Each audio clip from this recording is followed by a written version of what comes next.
you. Is that the main? We put you at the foot of the table. No, this is my favorite. Nice to see you. Oh, good to see you. Oh.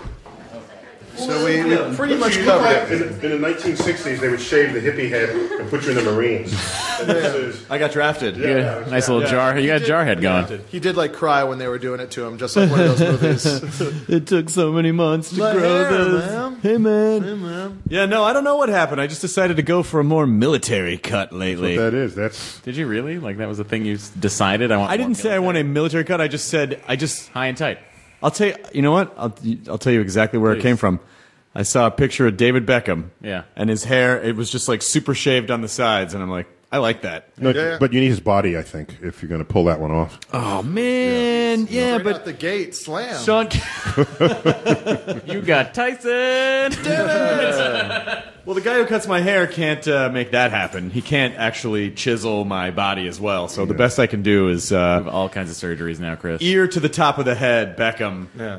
There was a story this morning in the at midnight. Are we on morning right now? pack? Yeah, this we're is on it. right now. We're on right Ears now. up, David Beckham. Chin down, Victoria Beckham. Yeah. That's how I like to do it. But there was an article this morning about in New York. There's a lot of clients in Williamsburg who are going to this cosmetic surgeon to have beard filled in. To have hair filled in on their I face. guess I don't know. I guess that's all right if you want a beard. Well, because the hipster beard craze apparently is. Did you ever have like a big thick beard? No. I've only ever had this mustache, and my upper lip has never been shaved in my entire life. No, why is that? Came out. Because it's just what it is. I mean, I get criticized for it being a 70s porn stash, right? It does go out a little far. It's a little thick on the edges there. And if you look at any 70s porn movies, the guy's got thick mustaches. And and I came of age in the 70s. Sure. I'm that old. Yeah. So maybe it's just left over from then. But I'm okay with that. I don't have issues. You know? That's good. You know what? I think it's good because it's very hard to pull off a really excellent mustache. It's hard to do that. I can't do it. You've had a mustache before. I have a mustache sometimes, but I have what I call the Weird Al gap, where it just doesn't connect in the middle. It just doesn't have the hair right full here. trim. Yeah. You've got a good beard, Matt Myra. Thank you. Yeah. I My sculpted. beard's not good. Otherwise, it would just. We can see that it's It sculpted. would go to here. Yeah. And then I You would would come up and meet your eyebrows. Yes, absolutely. Yeah, you would be a monkey. I would be a at that circus point. boy in Yeah, Mexico. A circus monkey. Yes. See the wolf boy. It's Matt Mira. Now, is it really that much of a jump between cosmology and cosmetology? Yes. Okay, good. I was just making sure. That's what I thought we all thought. Just to clarify. Yeah. Thank you for coming. This is a three-peat. This is the third. Is it my third time? This is the third instance of NDT on the Nerdist podcast. Third sighting. Yeah. Third hearing. It was so we came to New York the first time. You did, and we did a onesie backs and forthsies. We did a little Best day Star of Talk. my life. Yes. That day we did Yes. 2 podcasts. Yeah, cranked so we it out. did. Yeah, and I had you on. We just flipped the microphones around, and you Yep. became my guest on Star Talk Radio. Yeah, it was a fun way. It was a fun to do it. It was a fun way to do it. Check the archives. The episode's about time. And then after we were shooting the video version of Star Talk, Wait, didn't I also describe a hypercube on that episode? you I think I Yeah, did. I believe describe you a hypercube on did. that I episode? believe you did describe a hypercube. Yes. You don't get that doesn't happen every day. Has anything been? Have you had any new revelation since the first time that you were on this podcast? What has happened in your world scientifically since your first appearance? Those are two separate things. What has kept me awake at night and what has happened scientifically, they can be the same thing. But let me share first with you what keeps me awake at night. Okay. Wondering whether human species is just too stupid to figure out the universe. At this point, I just wonder. I lose sleep over that because we define ourselves as intelligent because we made up the test to say that. And we sit alone at the top of the intelligence chart because we invented the exam. All right? And all the other species of life on Earth are not. So who is to say that the first species, us, to be intelligent, us, has just enough intelligence to actually decode everything that's decodable in the cosmos? probably not. Exactly. And think of the next closest thing to us, the bonobo chimp. 98.5% identical DNA, yet you cannot teach them trigonometry. They have no concept of it. I think they just don't want to learn. Because they're like, when am I going to use this? When am I going to use It's this? not that you can't, chimps. It's that you don't want to learn. Exactly. So here we are. But no, Bo, you didn't. What, guys? What? What's the problem? Chris. What? Keith. Oh, Keith. Shiny.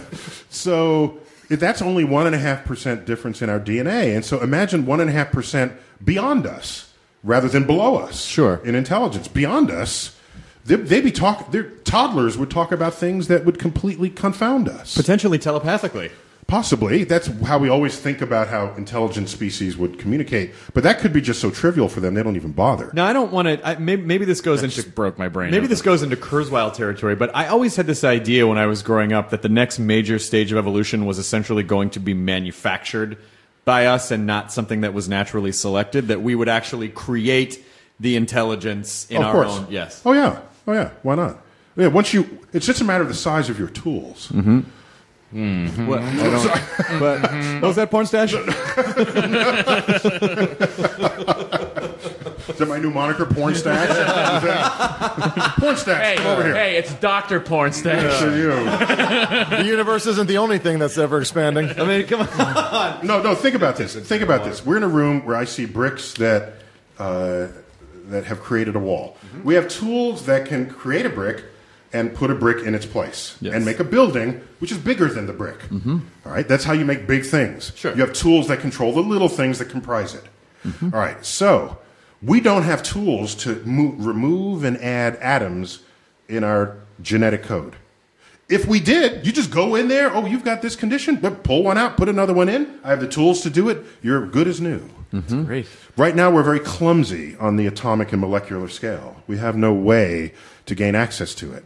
In a way, by means that give you confidence that with the precision necessary to do like what you isolinear chips in the transporter or system. nanomites. We need nanomites to go in and rebuild. Exactly, and nano used in its proper term, not in the abused way everyone else is talking about it. That's just small. Just small. They talk about nanobots, and I see the bot crawling on the table. No, that's not a nanobot. That's not a nanobot. That's just a little robot. Okay, nano is 1/1000th of something. That's the metric prefix. Maybe a microbot. Would it be a microbot? Oh, yeah. Well, no, that would be, micro would be, so we have centi, milli, it'd be a millibot. A millibot. Yeah, micro would be a millionth. Mm-hmm. So a nano is a billionth. And so a billionth of a meter is around the size of atoms and molecules, so that's good. So that's what we really need to focus our energies actual on. nanobots. Yeah. And then you can manipulate your DNA in ways that you can turn us into whatever the hell you want. That's not going to happen anytime soon. Or better yet, here's a milder request of ourselves. Okay. Let's give us the survival capabilities that have already expressed themselves in nature. Newts can regenerate broken, lost limbs. Yes. We can't do that. No. We have military guys coming back with titanium legs because our species does not have the biological capacity to regenerate limbs, yet reptiles do. Well, that was the whole B-plot of the Amazing Spider-Man reboot. Was it? Yes. Yes, he was trying to help out amputees. Yeah, he was trying to help out amputees. And wasn't that also the B-plot of Iron Man 3?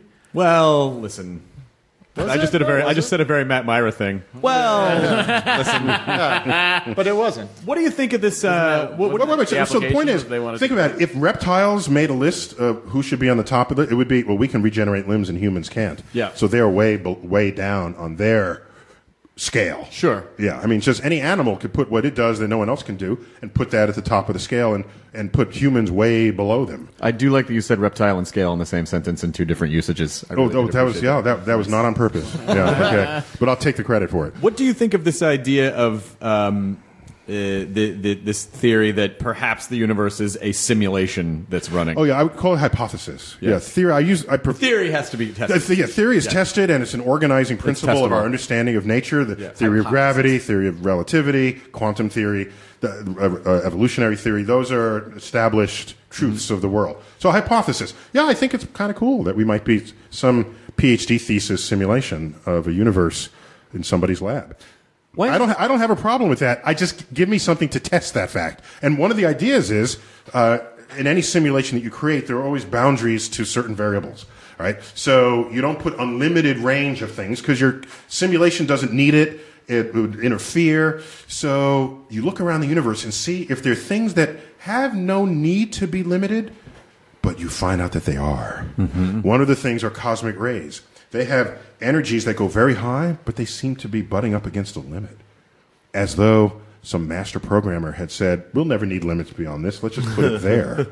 And we're finding this out, Matrix style. Oh, God. Yeah. So I would take the blue pill, I think. And just It doesn't change anything. No, which is the way? Right. No, sorry. I got my pills mixed up. No, the blue pill's the one where dangerous. the blue pill's the one where you wake up and you're fine and you forget. No, everything. no. I would take the red pill. I'd red pill this. Really? Oh, yeah. I don't want to wake up in goo. Because the... Oh, well, no. Is that any different from... Take a drink. Go on. I didn't even need to finish. Where's the drum? I mean, listen. I mean, because the idea that... I don't have a problem with it. Just give me something that... I don't have a problem with any of these ideas, however philosophically unsettling they may be to people. Sure. I don't have a problem with it. Give me a way to test it. That's all.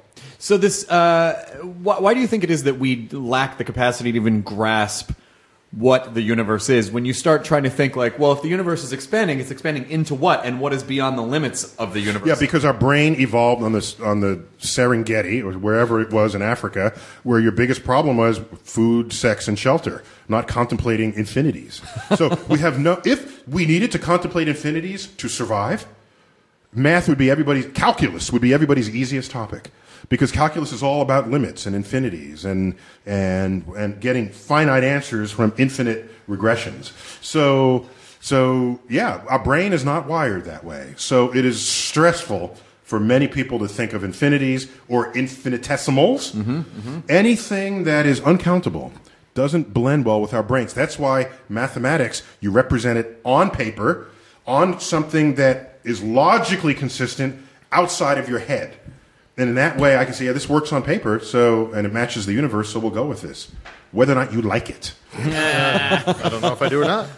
Yeah. It even bends my brain just to think about how a new mathematical principle is developed. That how do you take something, how do you solve something out of thin air? Yeah, it would be space, out of space, thin space, just so you know. Oh, okay, good, good. Space is thinner than air, right? Okay. So I saw this out of thin space. It just doesn't have the same ring. It doesn't. It does, but we can, if you use it enough, it might. Okay. I'm just saying, thin air. Okay. Air is not all that thin.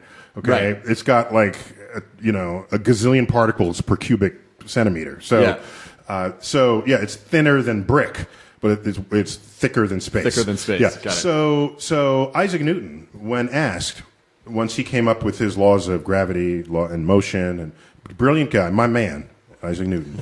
He said, well, the orbits are ellipses, these flattened circles. And a friend of his said, Ike, I'm assuming. Sure. Yeah, he's probably Ike. He's a friend. Yeah. We call him Ike. Yeah. Ike, why do the planets orbit in this shape and not some other shape? Why not a rectangle? So I don't know. I'll get back to you. It comes out of my equations, but let me get back to you. Goes away for a few months, comes back, say, here's why. Because there's a cone, and you cut a cone horizontally, you get a circle. At an angle, you get an ellipse. Parallel to a side, you get a parabola. More than parallel, you get a hyperbola. And these are conic sections, and there's a 1 over r squared force, and he figures it out. And so the guy said, that's brilliant. How did you come to this? Well, I had to invent integral and differential calculus to solve the problem. So Isaac Newton does this on a dare, practically, and we're slogging through it in high school or college. And so, yeah, he invents this out of thin air as a tool to solve a bigger problem. Because it's not like you can just... He wanted to know the answer so badly that he had to make the system to figure it out. He created the math to figure it out. It's like on TMZ when they would do how many Starbucks... Wait. Did I just talk about Isaac Newton and calculus and you said it's like TMZ? Did you actually start that sentence? Hey, I got a story. Apparently Isaac Newton was asleep under a tree and a not-so-friendly apple came along. Ike's in trouble. What do you got? I have to pause. Wait. I just described Isaac Newton inventing calculus. Yeah. And your next sentence was like on TMZ. When they would tell you how many Starbucks cups tall somebody was. I really They'd take a picture of them holding a Starbucks cup, and they would just do the math. I would love to see TMZ for like mathematicians, where they were just paparazzing these mathmaticians. I like to imagine a bunch of guys around a table. Harvey's drinking something, and they have measurements of Starbucks cups. They're cutting some in half, trying to figure out. Anne Hathaway. Well, what they're doing is they're inventing a unit of measure. Yeah. And Starbucks cups. We had to invent the math with Starbucks cups in order to solve the problem. Yeah, but was it what do you call it? Grande or Venti? countries? Oh, they would let you know. They would let you know what size it was. Yeah, you have to It was an agree accurate- on the weights and accurate. measures. Do before some you countries use venti cups and other countries use grande? I don't know. This is why you have bureaus of weights and measures to coordinate Here, this. here. Standard we unit. now have the Trente to deal with. Trenta. The National Institutes of Science and of Standards and Technology in the United States is a branch of science research of the federal government to standardize weights and measures. That's what they do. So they make sure a pound's always a pound. And that we still Pound? use it? I'm just saying. Kilogram. Kilogram is always a kilogram. Well, I Yeah, remember they in they don't worry about pounds. philosophy was my major, and I remember That can really mess you up. it really realize does this. mess you up Yes. because Still then to this day. it's when it starts crossing over with math and science, and you're solving. If you have to solve an argument using math, P's and Q's and whatnot, and then but the idea that the philosophy of science and math of like, well, why is a yard, and what makes this, is I always felt like maybe there was a little too much question asking in I agree. philosophy because at a certain point it's just futile. Like, well, I don't know why this is a table. Yeah, exactly. And my concern there is that the philosopher believes they're actually asking deep questions about nature. And to the scientist, it's, what are you doing? Why are you wasting your time? Well, why are you concerning yourself with the meaning of meaning? Well, I think Right. a healthy balance of both is good. A healthy balance of both Well, is good. I'm still even worried about a healthy balance. Yeah, if you are distracted by your questions so that you cannot move forward, you're not being a productive contributor to our understanding of the natural world. And so the scientist knows when the question, what is the sound of one hand clapping, is a pointless delay in your progress. And it's this. Yep, that's it. Cool. This is the Where's the Simpsons sound? episode. Yeah. The Simpsons episode. What are you dumb? Can't you hear it? It's right here. It's this. It's with this. It's with Then they this. say, well, how do you define clapping? And then all of a sudden it devolves into a discussion of the definitions of words. Right. And I'd rather keep the conversation about ideas.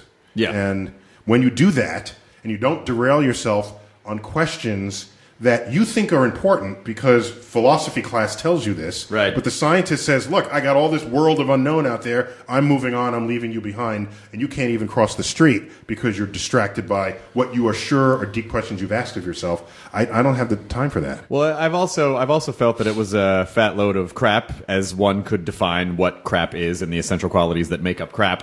How you grade a philosophy paper, that always infuriated me. Like, these are thoughts and ideas that I have about questions. Chris, How I can think you do we all that? agree you turned out okay. Okay, I turned out good. But philosophy was a good major for comedy, I think, because it does get you to sort of ask a lot of ridiculous questions about things. No, but you need people to laugh at your ridiculous questions. I don't that's the understand. other What are side. you trying to say? Can it also lead you into the futility of things, though, where it's like why is this and why do I care? Well, yeah. I should not care because it's all pointless. Yeah, that's the thing, is that ultimately if you ask enough questions, it's just this sort of bottomless pit of, I don't know. Like, It just you becomes nihilism. So Yeah. philosophy becomes nihilism? at a certain point, I think. Nihilism is a kind of philosophy. And then when you're in the bottom of the pit, you're slowly digested over 1,000 years.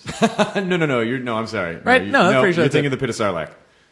But it's a pit. It is a pit. What, is this a bottomless pit? Well, you're slowly digested over 1,000 years. It's not a bottomless pit. It's Well, the it's pit gotta that be a Boba Fett bottom. flies into in Return of the Jedi. Oh, okay. So well, I had a conversation with my daughter about bottomless pits. I think you met her, or, Yeah, or you gave her your. She's super cool. Your daughter is super smart and super cool. You gave her your TARDIS iPhone cover. I did give her the TARDIS Yes, cover, and then and she she came still to our has it. podcast and met Matt Smith. Oh, yes, she did. Yes, I forgot at Comic-Con. That's right. Yeah. Yeah, your daughter is So she's Whovian. ridiculously smart. She's Whovian, and so Oh, wow, she we seemed talked to be about the drunk. bottomless pit, and I asked her, how does one die in a bottomless pit? And she said, of dehydration. No, by the way, I think it's notable to point out that your daughter is 15. No, she's 17 now. 17 now, okay. Right. No, but at the time, yeah, she was 15. Yeah, she said you died, and I thought, well, why? And it's because that's the first thing you die of if you have no access to nourishment or anything. You die of absence of water. So that would be 7 days through the fall. Or boredom. Nihilism. Oh, so bored. Nihilism. Why didn't I Fall with an iPod or something. And you keep Nihilism. falling. Nihilism. Yeah, so when in search and rescue, they, after a certain number of days, it's search and recovery. Yeah. Because they calculate that you will not have survived the absence of water. a certain amount of Because you time. can go without food for way longer than you can go without water. Sure. Yeah. I don't believe that. None of us want to. Is she going to go into science? No, but she likes science, and she took she's way wicked smart compared to me Yeah. when I was in high school. But she'll be a freshman at Harvard next year. Oh, Yeah, good so, Lord. Yeah, so she's going to study East Asian cultures. Pony up the cash, and languages.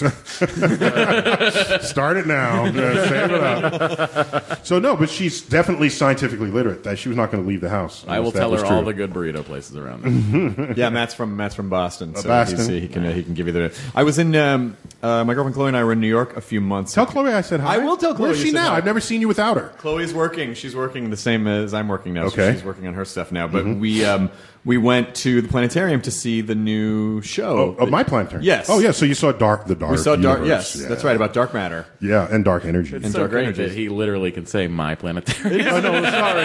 Okay, the planetarium of which I serve as director. Okay, how should I word this? I think we're going to allow No, I think we're going to allow the we're gonna let that possessive slide. pronoun in We're this gonna let that case. slide. We're going to not. The keys in my pocket open its door. Right? Well, we had so And it is my voice coming through the universe there. the So- last time, I think I got this one. I go. I'm saying it's cool that you can. Yeah. Although while I was busy making Cosmos, others wrote this show and created the show. So it's my planetarium, but it's a collaboration to make the product. Well, that's in there. it's also just a shorthand. Like I would say, if I were talking about At Midnight I Go, it's my show. I mean, it's not really, a bunch of people work on the show. Yeah, Matt works yeah, on the yeah. show with Mhm. comments. But on what the I was show, saying producers. was, it's cool that he can. It's say cool that he my can plan- say and it that has because how actual many meaning people to can it. say that? Just count the number of planetariums. But the last time, Chloe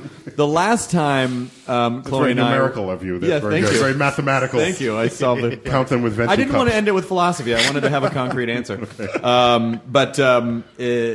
So the last time we were at the Hayden Planetarium was after we shot Star Talk, Chloe and I, and you and a bunch of very, very smart NASA people, and I think RZA, right? Jizza. All went back to your office Yes. and hung out and laughed. And Chloe, who was a huge fan of yours, you drew a question. She said, please draw a question mark behind my ear. We then proceeded. You had to go home, but the rest of us, NASA scientists, Jizza, Chloe, myself, wandered around the streets of New York at 1 a.m. trying to Yelp a tattoo parlor where Chloe then had the question mark tattooed in the back of her ear.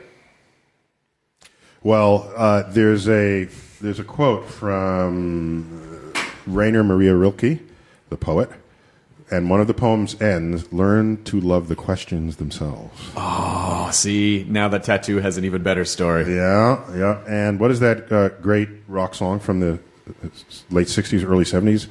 Question. Well, who did it? It's, Moody Blues.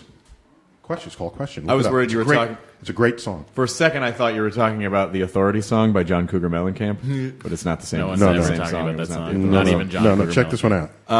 But yes, because I feel not just scientifically is it important to ask good questions, but I feel like the key to any good internal dialogue with yourself, because some people say monologue, but I think people actually have dialogues with themselves. They're in institutions. Because you...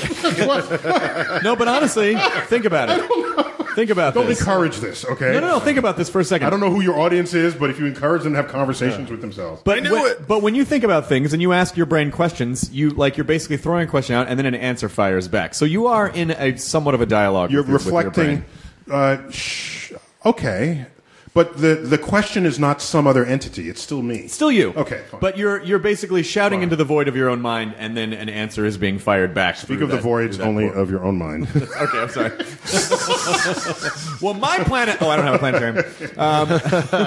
But the idea being Found that the song. You found a question? Yeah. But the play idea it. being that you.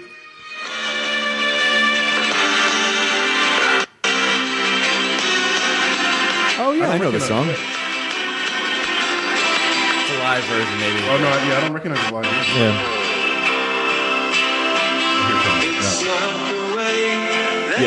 Yeah.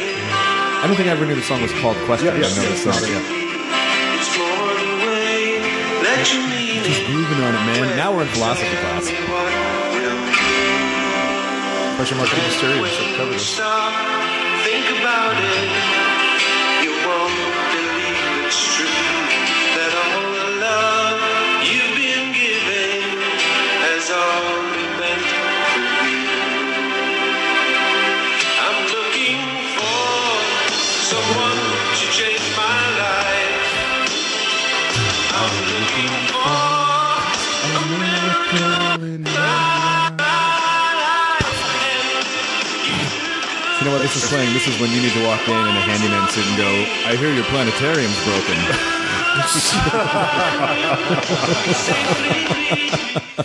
That's one of my favorite songs of the era. This question. And so 1970. In fact, I tweeted, Macy's, during Christmas season, had in big, bold letters across their huge store in Herald Square, Manhattan, New York City, believe.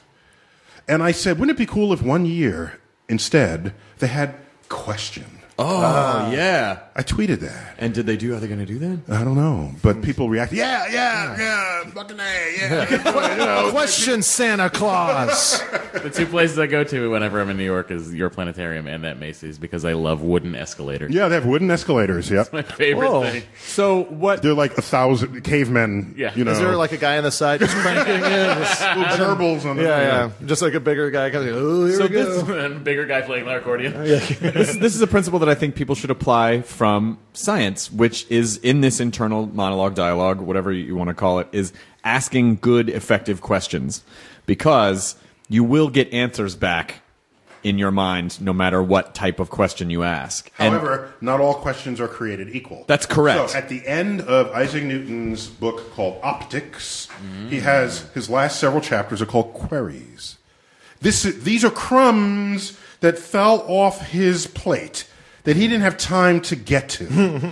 But he's offering it to others in case in their lives they can value that this is a place to devote their attention. So it's basically like an old-timey message board. And it says, the stars in the night sky, could they be just like the sun, except so far away they become as dim as they are? Well, yes. Yes. Good job. Nicely done. Well, the point is, the man was connected to the cosmos as no one has been, I think, before or since. Because you read the questions that he poses. He's plugged in. There are people who ask questions. I have another book of someone who had what's called a new theory of the universe, and he's wondering if the spiral nebulae are other galaxies like our own. Turned out to be true. But then he's saying, but if they are, then they each must have their own god. And then he drew pictures of God's eye, like the eye on the top of the pyramid on the dollar bill, like God, different gods, and he totally went off the deep end there. So just because you can ask some good questions doesn't mean all your questions are good. Some Illuminati shit. Well, the other thing... So he broke his brain? It just broke his brain. He just started thinking so hard it just broke his brain. But the idea that the Newtonian question is different than going, hey, what's that crap up there? He's basically answering the question in the question. In the question, exactly. He said, gee, what are the stars? No. He's saying, I wonder if they are thus. Do you think that's where God just poked pinholes up there in the fabric of the universe? And so poetic. Like, it sounded like you were just reciting a poem from somebody. Did they figure out why? Not even, and that's just kind of how they wrote back then. Did they figure out why he was so plugged in and smart? The same way that they said, oh, well, Einstein's brain was slightly larger in some areas. So there's certain truths about him that were not true for most other people, even to this day. All evidence suggests that he was a virgin when he died. Oh. So is there still chance for... I'm probably not going to figure out the universe, but it's worth it! Totally worth it! Yeah, go to any really smart kid and go, you got two choices to make. And then cut to the kid later going, dab, dab, dab. Huge grin. But I think maybe there is something to be said that, the sort of, the bigger answer is that he probably just focused all of his energy all the time on these questions. And in fact, Albert Einstein made just such a comment. I won't get it exactly, but he said, people think I'm smart, which of course he is, but what they don't realize is how much time I've spent thinking about problems that other people just walk on by. Sure. And another thing about Isaac Newton, he had an intensity of focus on what, kind of like an autistic intensity where this is it, and you forego personal hygiene, and social contact and all the rest. So, I mean, the man was brilliant. So how do you balance being able to focus on these issues and then having a family and running a planetarium? Yeah, it's hard. It's hard. And doing Cosmos. It's something gives at some point. And Cosmos was a huge hit on my calendar. I mean, we filmed all around the world. Iceland. Yeah, Iceland should not be named Iceland. It should be named Volcano Land, right? It's all volcanic, and there's gurgling. The ground gurgles because there's hot springs. All their energy, or most of their energy, is from geothermal sources. because it's a volcano. Well, I think Reykjavik is actually onomatopoetic because that's the sound the land makes when it. What's wrong with you? Don't judge me, Jonah. I'm not. I'm enjoying it. Okay, good. I celebrate that. It doesn't sound like celebration. No, this is how I party. No, that's. It sounds like mild shame. Hey, we're having a party. So just all around the world, in all these places where great science had happened in the past, and there's some green screening on location, and so you put it all together. We've got 13 episodes of Cosmos, but it was a huge hit on my calendar. Your kids get older and you miss it, So it's not something I would, Did you miss any birthdays? No. We came in back for those. That's good. Yeah. How ironic that while discussing essentially the history of time, that you had to make sure to track time in your actual life. Exactly. The billions of years at some point have to become my calendar. Did you practice billions and billions of years to hit the Sagan? Do you have your own billions? No. We go. Oh, what was that? 68 Dodge Charger. So there's I got the Sagan billions. Are you ready? Yeah.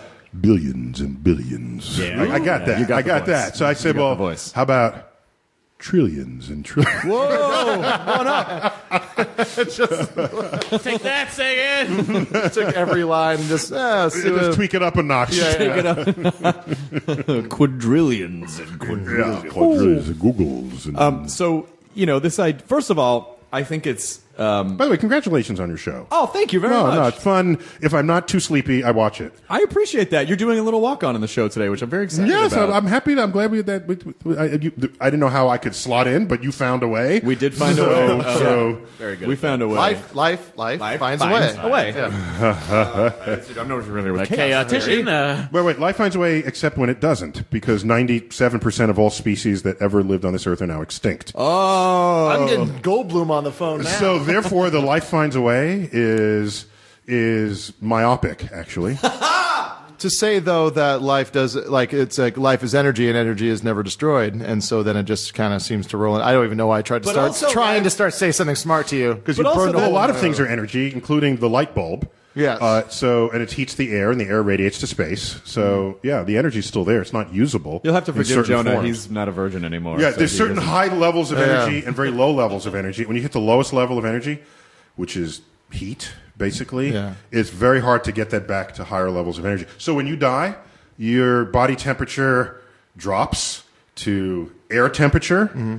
And normally when we touch each other's hands, you're not thinking about it, but you are much warmer than the air around you.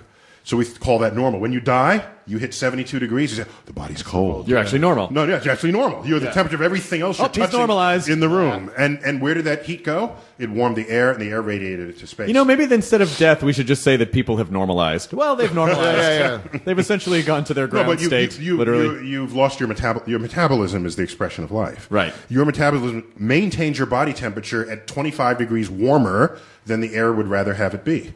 Well, the other thing about life finds a way is that it sort of presupposes But I'm not agreeing that life finds a way. No, because it presupposes that there's some idea of sentience behind life at the same time. No. Let me not say that I don't agree. It's not. It has nothing to do with my opinion. 97% of all species that ever lived are extinct. So what could you possibly mean by saying life always finds a way? Oh, Jurassic Park. It was the first part of the line. Oh, you're quoting movie scripts. First part of the line was cut. It was 3% of life finds a way. There you go. They just were like, that's weird. But it was just for time. It doesn't feel enough. It's not enough. Wait, there's more. So we only use 10% of our brain argument. Okay, that's also BS, right? That's a reinterpretation of a sentence that was 100 years ago. A neuroscientist, they didn't call him that back then, but a brain person said, we only know what 10% of our brain is used for. That became, we only use 10% of our brain. Well, because that's how people think of things. Oh, well, if I don't know what it is, then it must not be there. Yeah. Right, and therefore you're not using it. As opposed to the brain is a complex place. We've mapped out this 10% of the reasons, and here's what it's used for. So plus we only use 10% of the brain became the clarion call for parents trying to get their kids to excel. Sure. Who might have otherwise been deadbeats. Strive for 11%. Maybe. Yes, that's another case where a number One's just smarter. takes on a life of its own. Yeah. But it has no foundation in reality or truth. Huh. But it's like, do you think though, buzzwords or kind of phrases like that might hit the right person to make them actually investigate that stuff, or do you think? I don't know. I'll give you some more. People say it's darkest before dawn. I never even heard of that until people started telling to me. I said, What? What? No, it's not darkest. Mama Cass said the darkest hour is just before dawn. Yeah, it's just false, okay? It was never true. If you want to pick the darkest moment, get the exact middle between sunrise and sunset. It'll be around midnight, okay? Ooh, our Nice. It's the darkest hour. Our show's the darkest hour. Yes, if you had to pick a darkest hour, it would be the midnight hour. Our show. We are the darkest hour. Yeah, and you can go ahead and use that. See the stuff we don't even put in. It's real dark. It's real dark. So that's like the worst analogy ever. That's like the most To say the darkest before the dawn. But the reason why people say it is to lift you up out of your depressions. Yeah. Yes, When exactly. you're at your lowest, then dawn will come. Yeah. So there are these phrases that were basically bastardized to support our psychological states. Well, Mama Cass also probably did an Iceland-sized mountain of drugs right before she said that at the same I think time. we all did. ham sandwich. And it's come on. What? I'm just speaking the. But there's other things. Because I learned science before I learned many of these sayings. People say, "Oh, you eat like a bird." I say, "Oh, you mean you eat a lot?" No, I eat a little. Well, birds eat a lot.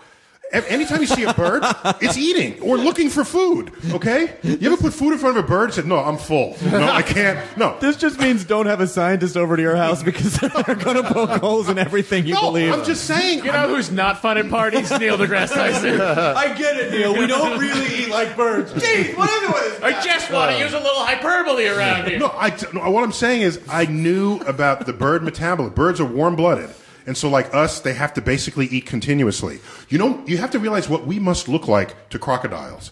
You could toss a chicken a month to a crocodile, and it's fine, because it doesn't have to maintain a body temperature above the air temperature, as we do. That's hugely energetically consumptive to do this. So you wake up, I gotta eat. Oh, mid-morning, I gotta have a snack. Lunch, I gotta eat again. Every 3 hours, you're shoving Just to food. maintain your 25 degrees. Basically to maintain that body temperature above. A crocodile is the temperature of its surroundings. So it only needs food just to move its limbs, to beat its heart.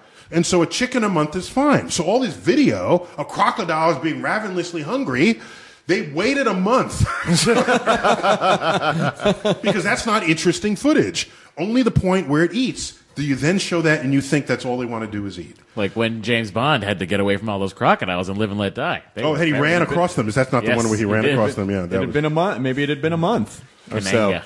Yeah, and the last thing it wants to do is eat you after it just ate. All right, whereas we're eating constantly. So birds are warm-blooded and they're relatively small, so they have to eat essentially all the time. Are you? First of all, it is amazing that Cosmos is coming to network television. Oh yeah. Let me give you a list of 11 things, and taking any one of them alone is amazing, and they're all happening together. You ready? So Cosmos, a 13-part series, will have a sequel. It will appear on network television, on Fox, okay? On a Sunday night. So is this like a science competition show? A Sunday night in prime time, after it had been promoted during the Super Bowl. Yeah. Fox had the Super Bowl. After it had been promoted during the World Series in the bottom of the 7th inning in Game 3 on Saturday nights. And it is airing on 171 stations around the world in 45 languages.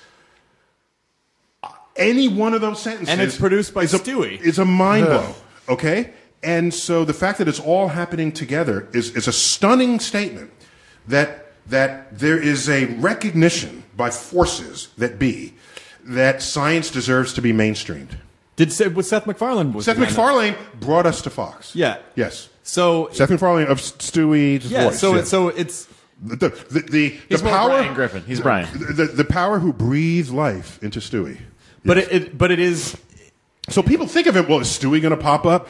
Seth is involved, so what jokes are you going to tell during... No, this is Cosmos. It's in the spirit of the original series.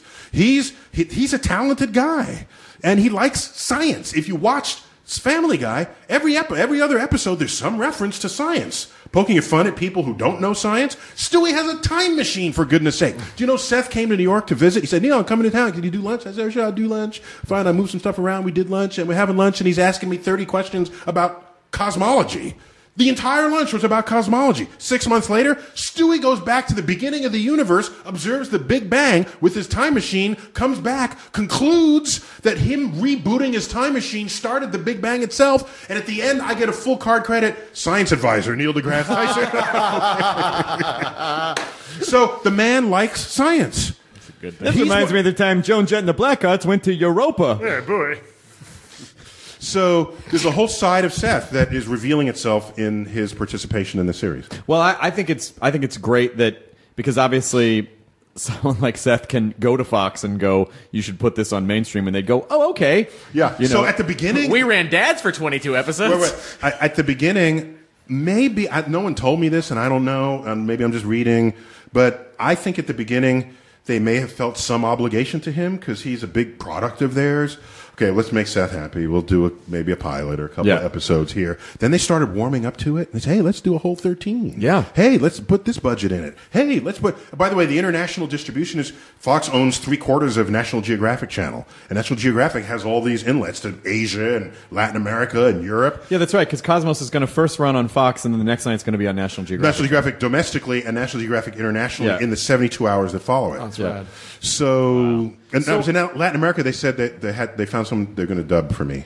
And I said, wait, but billones y billones, trillones y trillones. And I said, what? I can't. And El Cosmos, I couldn't. Neil deGrasse Tyson, Carl Sagan. Can you tell me not to lower the bar on the Haunted Mansion carriage? Please do not lower the bar on the. No, on Haunted Mansions. I will lower it for you. Like it's that voice. It's not. They also do Spanish. And we always used to, at the end we always used to go. Y finalmente boo. So there's actually a combination of dubbing for people. Apparently in Latin America, I didn't know this, many people watch TV the way the rest of us would listen to a radio. Yeah. Just kind of on in the background and you're doing dishes. And so subtitles don't work for that. So TV is less of a cinematic 5.1 experience than it is just information that's coming to you over the screen. So it is. Hence the dubbing. I cannot stress enough how important it is for people to watch Cosmos to make sure that we get more science programming in the mainstream. More. I think if it succeeds, I think the other networks are going to say, "Hey, why didn't we? We should do this too." And I think we got enough people in the wings here because I'm going to Bahamas after this, and you're not going to see me for 5 years. I think we got enough people to rise up and be tapped for this. I'm excited because I've run out of Nova Science Nows to watch. Oh well, thank you for that. Well, I think it's also important in watching the Bill Nye Ken Ham debate where Bill just kept saying, ham on rye, ham on nye. Yeah. Oh, you saw that episode? It's just as Bill kept saying, if we don't pursue science education, we are going to not be a world power anymore. It is we're not going to be world anything. Yeah. So it is very, very, very important. Oh, by the way, no one has said this, but I have to say it. Please. The Ham kept using as a rebuttal this guy who invented the MRI machine and who is a young Earth creationist. So therefore, you don't have to. You can be a young Earth creationist and still create important, marketable product. Okay. What no one said. Sky screamed. No, that's okay. Please. No, you're excited. Did the levels? Sorry. Let me fix the thing on the microphone here. Okay. We're good. Sorry. Take two. What no one said was.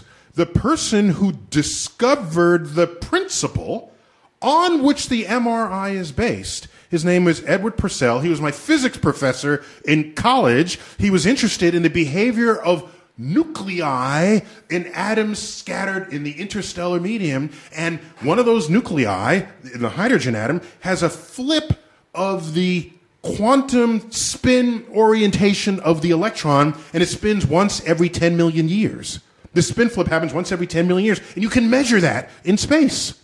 If that happens once every 10 million years, how do you have a 6,000-year-old Earth? He could not have had a mindset to think about nuclei the way he did to make the discovery that nuclei respond to magnetic fields and create a resonance with them to create nuclear magnetic resonance, which is the foundation of magnetic resonance imaging.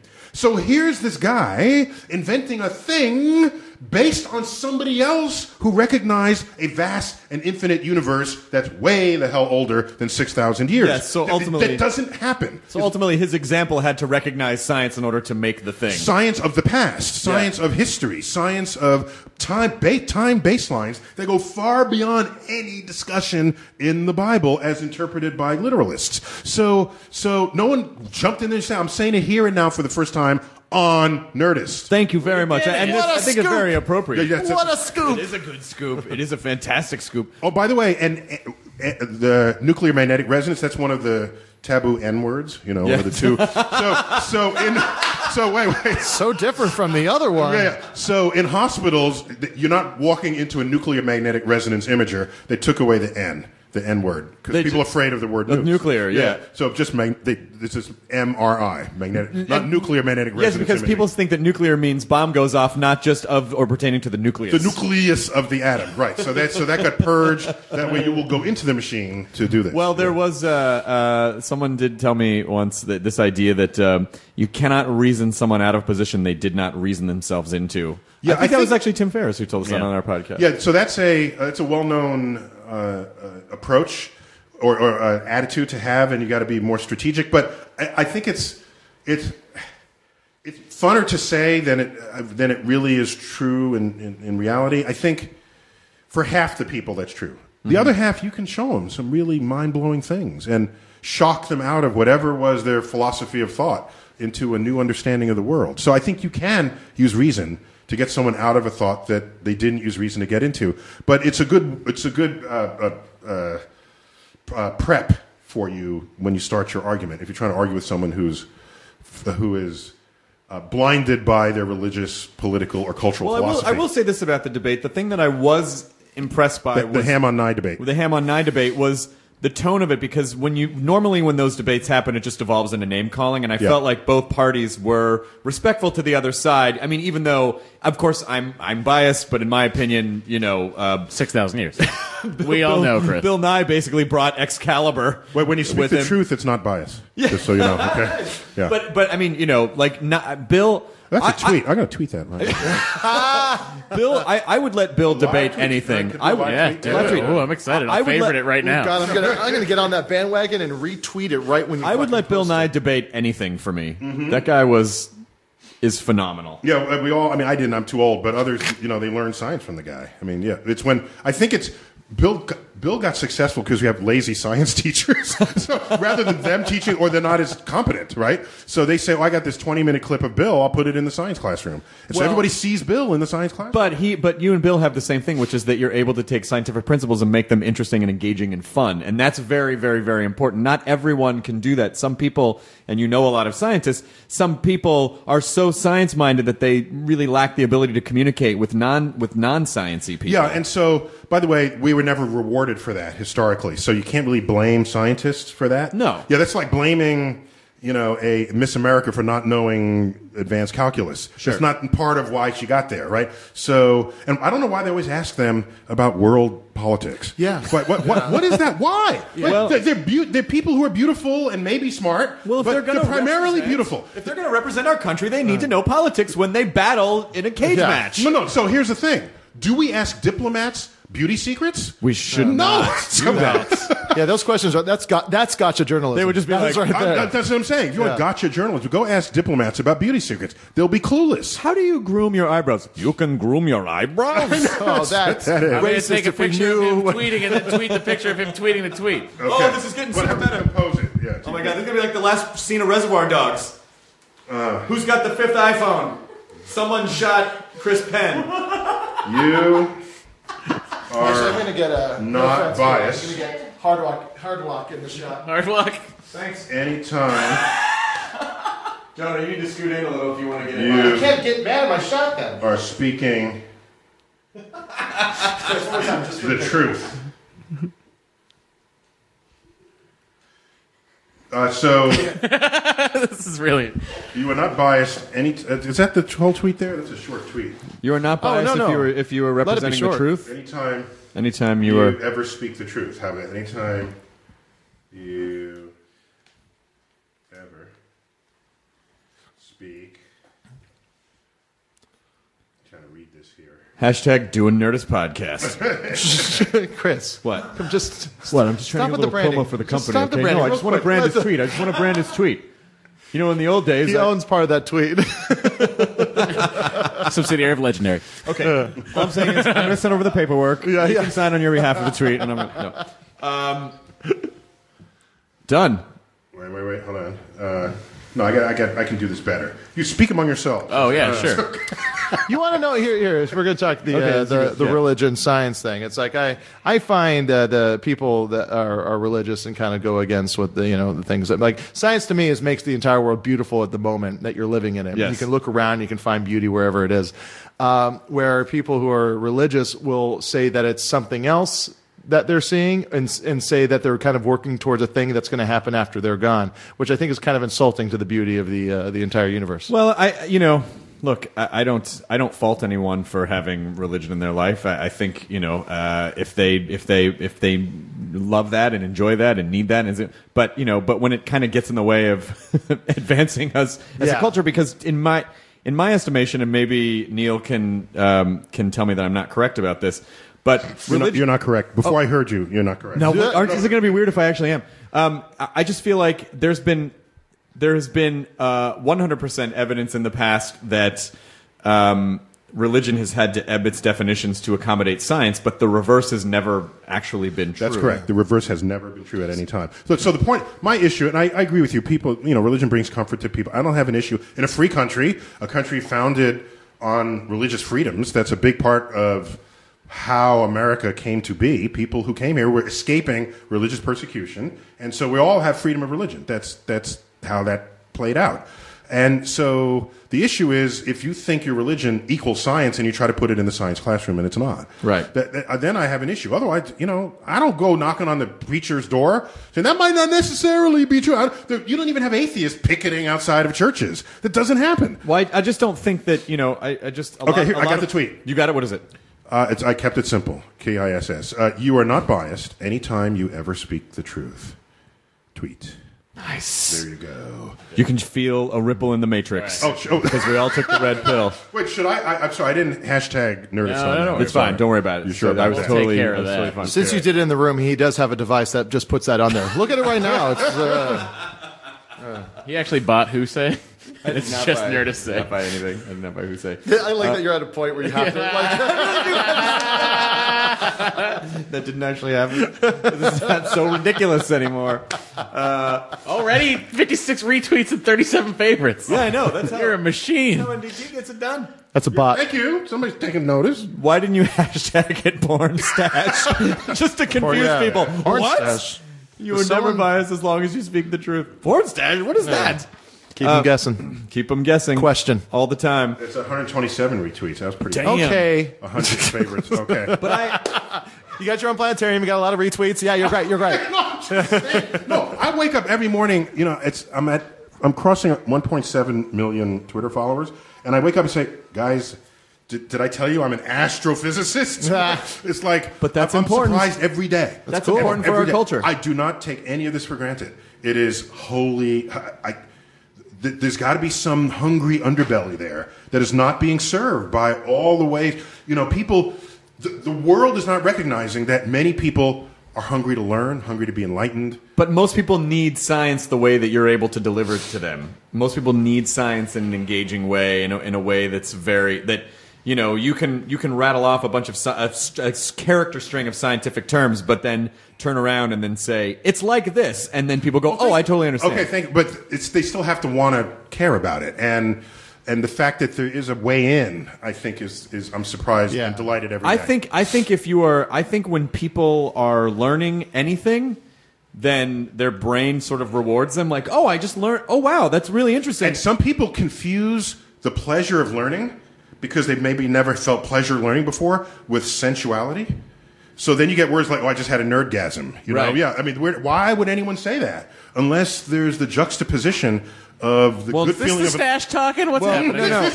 No, Newton said that. The other guy said that when Newton brought him all of the conical stuff. Oh my gosh, this is amazing. His stash is sentient. But what I was gonna say before is that I guess it was just if someone doesn't want to believe in something, with the debate, it was a lot of Bill saying, well, here's why we know this and this and this, and then Ken Ham saying like, well, there's no proof of that, and Bill Nye going, well, actually, there's a lot of proof of that. You're not acknowledging it.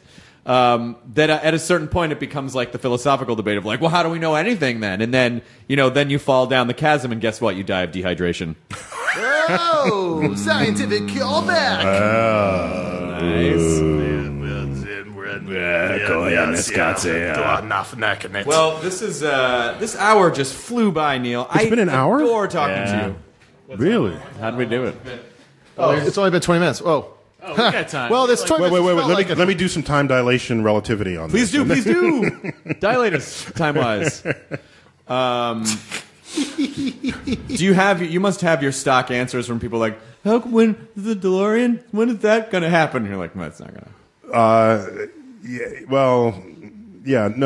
I once tweeted, I said, this one got a lot of retweets. I was delighted to know this. I said, there's such a thing as flux, and there's such a thing as a capacitor, but there's no such thing as a flux capacitor. That's all I said. But they said, but can there be? Might there be? So I don't want to be a, You can build one, it'll just blink at you. Well, on the transporter, they have the Heisenberg compensator. In Star Trek, to fix the fix the Heisenberg principle.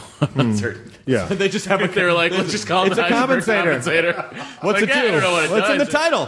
Compensates for the Heisenberg uncertainty principle. Don't worry about it. Then there's this other device that adjusts for the inertial dampers. The inertial dampers. Otherwise, you'd be a pile of goo at the back of the wall, going from 0 to light speed in a matter of seconds. Hey, how come if all the stuff we're made of is so unpredictable, how are we able to predict anything? We're predictable macroscopically, not microscopically. Microscopically, right? And That's we are the predictable, unified but we are precisely predictable, but only statistically, microscopically, and we're very predictable macroscopically.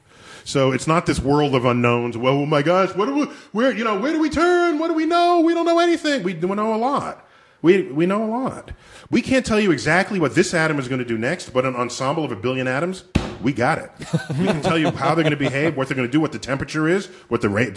We got it. So all we need is another Newton to go and sit with that for a couple of months and come back unshowered and go, here's a diagram. Unshowered. I got the answers to everything. Go take a shower first. Sorry, I'm too busy not having sex with anyone. Ike. He's not fun to have around, but damn, his ideas are fucking great. I hope when he was done with science at the end of his life, he was like, all right, I'll give it one shot. Like, I hope that he... But I keep thinking, if I could go back in time and bring someone into the present, it would be Isaac Newton. I'd just show him all the stuff derived. But then I thought...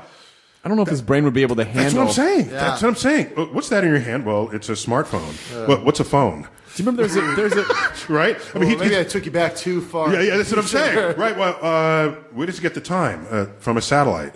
What's a satellite?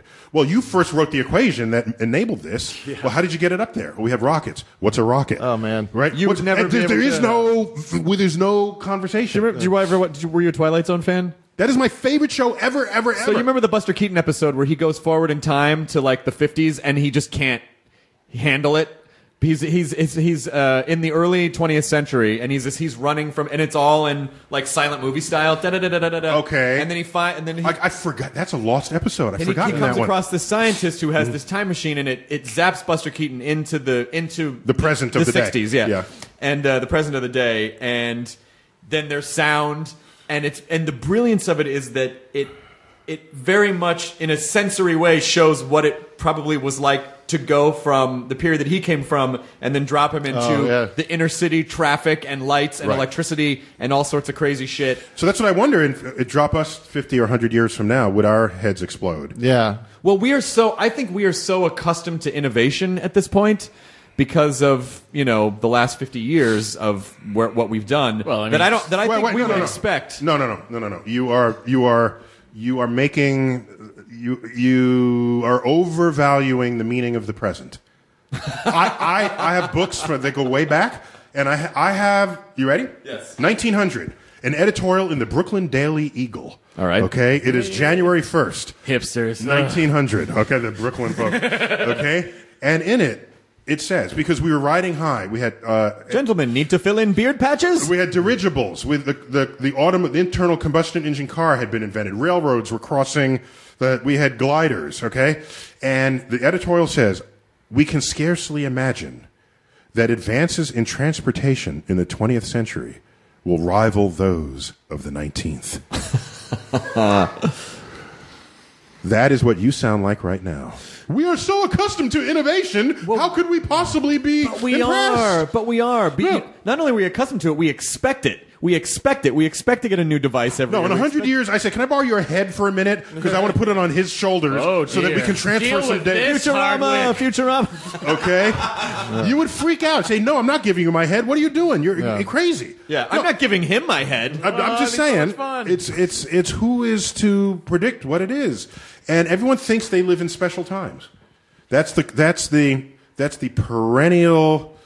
But we do, right, Neil? Frailty of our capacity to imagine all a I'm future. saying is we'll never get any smarter because I can't imagine it happening. Yeah, exactly. So. Well, it's like, you get, there's people that go, it's like, the way things are going in the world right now, it's about to end. We're at end times right now. But everyone's always said that. And they're saying the kids of today, they'll never create the world that we made for them. And they've been saying that since, that's the famous quote. The famous quote. There's children no longer mind parents, bribery and corruption abound. It is clear the end of the world is near. That was written on an Assyrian tablet, 3000 BC. Oh my gosh. So you're not new in anything you're saying. All you need to do is just go to Magic Kingdom, ride the Carousel of Progress. It takes you through the 20th century.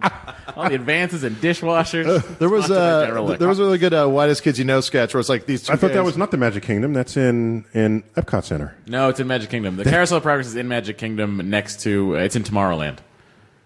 Tomorrowland in the Magic Kingdom. Yeah. Okay. But there was a good Wise Kids You Know sketch where it's like these two asshole guys get a time machine. They're like, let's fuck with somebody. So they go and get like a guy from the 1800s, and then they just start taking him a little further. And they're like, and the guy's like, oh my God. They're like, look at this idiot. He doesn't understand this stuff. And then they go way too far in the future, and it's just like lights circling around him. The two guys are like, what the fuck? What the fuck? What the fuck? Yeah, everything is just energy. Yeah, exactly. Moving through. Well, that's why this idea of like searching for life on other planets. They always go, but you're searching for like some type of carbon-based life. Like, what if there's like a photon-based life that you're not aware of? Well, so that's an important point. People said, on the periodic table of elements, I know we're over time here, That's fine. I got to get this in. Star Trek did this with the Horta. The question is, can you make life we're based on carbon. That's the central atom in all the molecules of our body, except the water molecule. So how about silicon? The reason why they're suggesting silicon is because silicon sits exactly below carbon on the periodic table. And if you are vertical in a column, you make the same molecules with other atoms because your electrons have the same structure in your outer shell. And so you have CO2, you can have SiO2. Okay, you have CO, you can have SiO. All of these, I say maybe there's life based on silicon. Let's look for that. Why be constricted by life as we know it? Here's why. Here's why it's a damn good reason to look for life as we know it. Carbon is like the third or fourth most abundant ingredient in the universe. It's 5 times more abundant than silicon. And it makes more... They bond similarly together, but carbon is vastly more fertile. You can make more molecules with carbon than you can all other molecules combined. So if you're going to launch life, something called life, with the experimenting that was necessary in the primordial ooze that began it all, you want to start with an atom that gives you the maximum number of possibilities to explore. And upon doing so... Keep going. If you were to search the entire periodic table of elements for who that would be, it would be carbon. We are carbon-based life, not by a fluke, but because that is the most fertile foundation upon which you can make any kind of chemistry at all. And the most complex form of chemistry we know, we call life.